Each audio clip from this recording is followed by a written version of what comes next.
Hey everybody, this is Roger Caudle with the Nerd Trust, and you're watching Technoblast. Tech Dinosaur, I don't know, we haven't come up with a name for it. Roll credits. Okay guys, basically what I'm going to be doing today is I'm going to be going through a number of different headphones and doing a small little review on them. Basically comparing how much they cost with how well they perform, and we're going to be looking at some manufacturer specs as well. First off, then we have these. Honestly, they're decent little headphones. They were given to me as a Christmas present, and they came with a shirt. They were from Kohl's. I think it was like $15 for the shirt and the headphones. The headphones probably really cost like $5 or $6. There are no spec sheets on these headphones. None. I couldn't find any specs on them. I'll tell you this. They're not great when it comes to responding to different frequencies. Honestly, it's low on the high end, it's low with the bass. They're pretty good for just sitting around listening to something, but they're not very comfortable. This padding right here is pretty hard, and I had them on my ears for all of about 15 minutes before I had to take them off because they actually physically hurt me that bad. So that's these Kohl's headphones. Just saying, like, there are headphones you can pick up if you don't have a whole lot of money, case in point. And, you know, I mean, it's not great, but it'll work for you. So the next headphones I'm going to be talking about are these Sony headphones. They're the MDR 7502. And these are decent little headphones as well. I think they, from the manufacturer, they cost about $65, but you can pick them up on Amazon. I've seen them myself for as low as like $35. The frequency response is from 60 hertz to 16 kilohertz. In my experience, it has nowhere near that. It says they have 60 hertz. That's about right. There is no bass on these at all. Like, it's not like it drops off. There's just none. The mid-range response on these are actually pretty decent, but that's all that it has is its mid-range response. There's hardly any treble. There's absolutely no bass. Don't get me wrong, these are good headphones, but they're good headphones for like capturing field audio or something like that. They are not studio headphones. As far as my experience with these, they're actually pretty comfortable. As far as the padding goes, it's a nice soft padding. It cups right onto the ear, but this cable, I cannot tell you the last time that I've seen a pair of headphones with a cable going to both ears. I'm used to now just being able to lift one ear up and taking it off, and every time I try that, I choke myself or I rip my laptop off of the desk. And honestly, I really don't like the cable itself. It has an 1/8 inch jack, and it comes with the 1/4 inch adapter. So yeah, don't ever use these for studio headphones. Use them for capturing field audio. That's what they're good for. I feel like that's what they're made for. So do that. They don't claim to be studio headphones.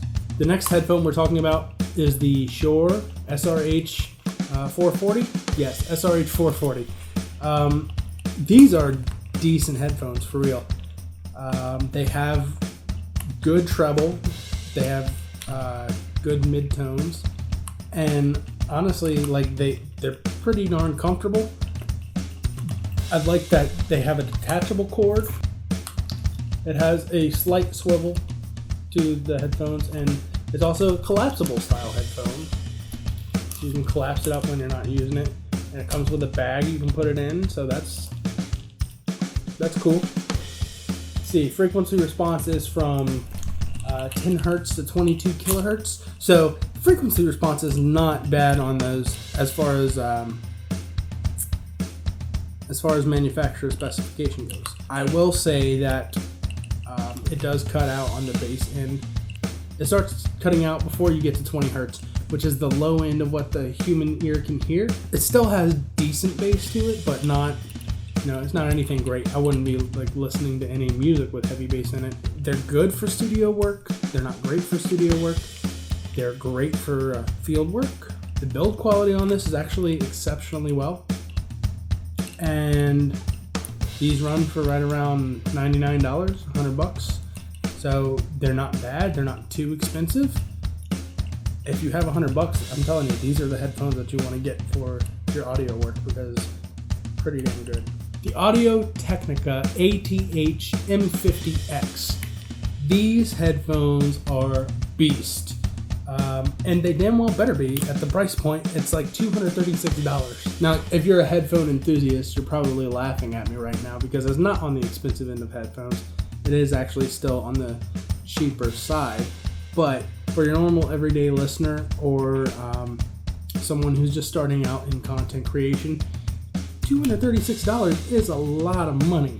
And we can't afford to go spending $700 to $1,000 on a pair of headphones that will basically do the same thing that these headphones do. So the frequency response on these is 15 hertz to 28 kilohertz. It does it pretty well. I can't say what 28 kilohertz sounds like, but I can tell you that I have heard noises in this that I haven't heard through any other headphone. So it's pretty darn good.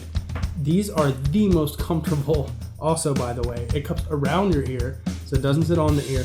And this padding is the best ever. It again has a detachable cord and also has a collapsible design. And the ear cups actually rotate 90 degrees. So if you want to listen with one ear, all you have to do is take one ear off, rotate it, boom, slap it behind you, and you have one ear in it. It's really nice. And I love that they go around the ears because it kind of cancels out the noise from everything else, and that is just wonderful because I have kids. So these I use for studio work. I use these for post-production in videos.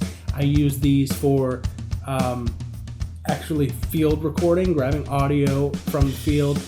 These are my favorite headphones by far. I do want to say, however, that I think as far as price to performance, the Shure headphones are not that far off. And for over $100 less, I say you're getting pretty damn good performance out of a $100 headphone. So price to performance, if you want price to performance, go with the Shure headphones. They do have a good audio frequency response. There's not much on the bass, but you know, what are you gonna do?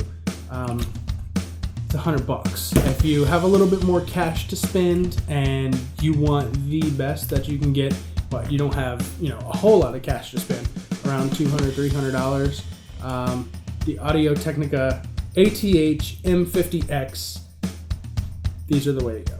Anyway, guys, it's been fun, but that's all the time we have for today. I'm Roger Caudle with the Nerd Trust, and this has been a video that we still don't know what we're calling it. Hopefully we'll have that figured out by the time we get through post-production, because we kind of have to make the opening credits for the show. If you like the video, go ahead and slap the like button, share it with your friends, and spread this around.